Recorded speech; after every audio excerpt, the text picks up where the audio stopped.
Microsoft Excel, Chapter 1, Blue Box 12. We are almost finished the assignment. This is a good time to remind you that it's important to make sure that as you're moving from one video to the next, that your worksheet and mine should look the same.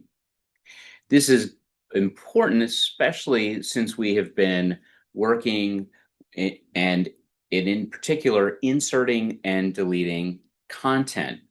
The reason why that becomes important is you may find that your content isn't going to match up right now what the instructions said. So for example, if you go back and recall we typed in Southwest Bros, we didn't type it in E6.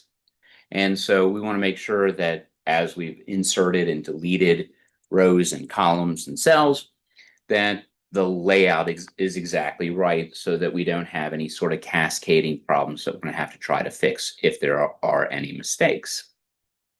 In this particular assignment or this part of the assignment, we're going to change the width of columns. Now, the video that matches the Windows, I will note, doesn't tell you this, but you can manually click and drag and find exactly what you want width-wise. And what you're doing is you're changing the width of the column that's immediately to the left. Similarly, I can grab the bottom of 4 and drag it accordingly and change its width. If I want some precision, and that's what I'm going to do, I want column B, I want column D, I want column F and H to all have the column width 2. And what 2 would represent with width is about 2 characters wide. It's not as precise a description as with the width being 2 as it might be with the if we measured, as you can see, the other alternative measures to measure in pixels. Okay, so to be able to do this all in one fell swoop, I'm going to first start by clicking on column B. I click on the letter B as the column header. I hold the Command key down and select D, F, and H. From here, under Formatting, I can choose a column width, which is what I'm going to do here. And you can see row height will also be the same location. And I can set the column width to the number 2 and hit OK. In the case of the row height, we have these blank rows.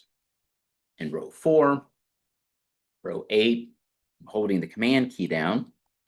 As I click on the 4, 8, and 12, notice again to make sure you're doing it on the right rows and the rows are set up correctly. There should be nothing in these blank rows. These rows are 4, 8, and 12 were blank rows we put in to ensure visibility was made easy by having some additional space. An alternative way to get to the row height, as well as the column width when we're up at the columns, is once we've selected that, with my cursor over top of one of the selections, if I 2-finger tap or right-click, I can choose, in this case, since I did it on the row, a row height. There's an analog for the column width.